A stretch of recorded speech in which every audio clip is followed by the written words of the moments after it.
Julish? Well, good afternoon and welcome. On behalf of National Security Advisor Sullivan and myself, I want to welcome Dr. Yang, State Councilor Wong, to Alaska, and thank you very much for making the journey to meet with us. I've just returned myself from meetings with Secretary of Defense Austin and our counterparts in Japan and the Republic of Korea, two of our nation's closest allies. They were very interested in the discussions that we'll have here today and tomorrow, because the issues that we'll raise are relevant not only to China and the United States, but to others across the region and indeed around the world. Our administration is committed to leading with diplomacy, to advance the interests of the United States, and to strengthen the rules-based international order. That system is not an abstraction. It helps countries resolve differences peacefully, coordinate multilateral efforts effectively, and participate in global commerce with the assurance that everyone is following the same rules. The alternative to a rules-based order is a world in which might makes right and winners take all, and that would be a far more violent and unstable world for all of us. Today, we'll have an opportunity to discuss key priorities, both domestic and global, so that China can better understand our administration's intentions and approach. We'll also discuss our deep concerns with actions by China, including in Xinjiang, Hong Kong, Taiwan, cyber attacks on the United States, economic coercion toward our allies. Each of these actions threaten the rules-based order that maintains global stability. That's why they're not merely internal matters and why we feel an obligation to raise these issues here today. I've said that the United States relationship with China will be competitive where it should be, collaborative where it can be, adversarial where it must be. Our discussions here in Alaska, I suspect, will run the gamut. Our intent is to be direct about our concerns, direct about our priorities, with the goal of a more clear-eyed relationship between our countries moving forward. Thank you for being here. And before turning to you, Mr. Director, I'd like to invite National Security Advisor Sullivan to say a few words. Thank you, Mr. Secretary, and welcome to Director Yang and State Councilor Wong. It's fitting that we're meeting here in Alaska. We may be far from the continental United States, but there are a few places that are as quintessentially American. Big-hearted, resilient, intrepid. This is truly a fitting place for us to host this meeting.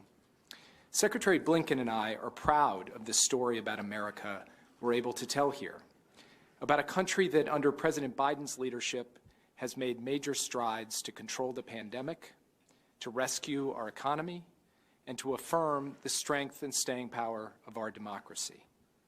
We're particularly proud of the work that we've done to revitalize our alliances and partnerships, the foundation of our foreign policy. Just last week, President Biden hosted the Quad Leaders Summit that spoke to the can-do spirit of the world's democracies and committed to realize the vision of a free and open Indo-Pacific. It is through partnerships like these that all of us can deliver progress and prosperity for our peoples. Secretary Blinken laid out many of the areas of concern, from economic and military coercion to assaults on basic values, that we'll discuss with you today and in the days ahead. We'll do so frankly, directly, and with clarity. These are the concerns that are on the minds of the American people. But it goes beyond that. We've heard each of these concerns from around the world, from our allies and partners and the broader international community during the intensive consultations we've undertaken these last 2 months. We'll make clear today that our overriding priority on the United States' side is to ensure that our approach in the world and our approach to China benefits the American people and protects the interests of our allies and partners. We do not seek conflict, but we welcome stiff competition, and we will always stand up for our principles, for our people, and for our friends. We look forward to discussing all of these matters with you in the hours ahead. Thank you. Mr. Director, State Councilor, given your extended remarks, permit me please to add just a few of my own before we get down to work, and I know Mr. Sullivan may have a few things to say as well.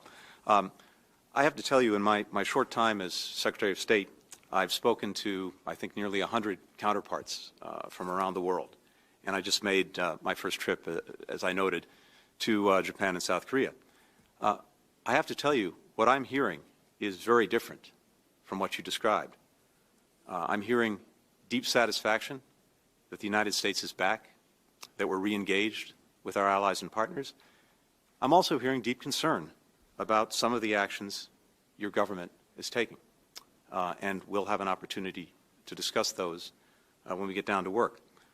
A hallmark of our leadership, of our engagement in the world, is our alliances and our partnerships that have been built on a totally voluntary basis.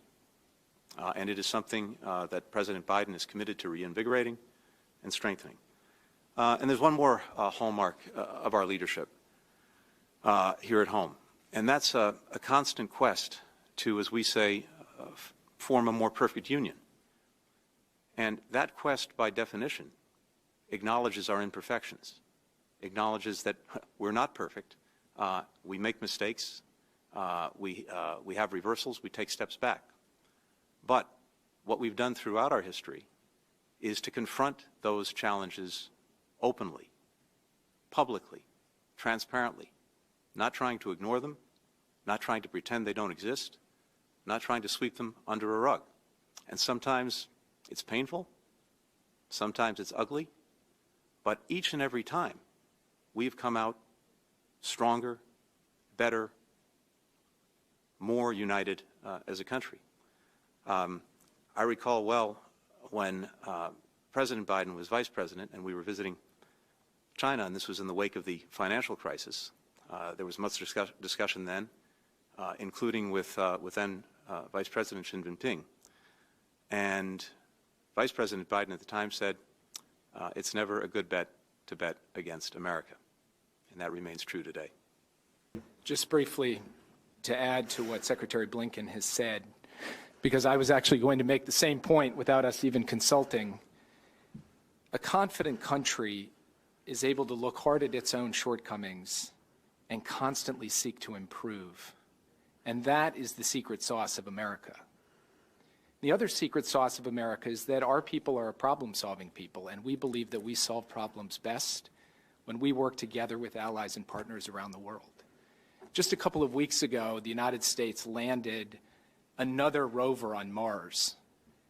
And it wasn't just an American project. It had technology from multiple countries, from Europe and other parts of the world. And it is also going to leave behind a collection of material from Mars that the United States and Europe will build a device that can fly there to pick it up and bring it back.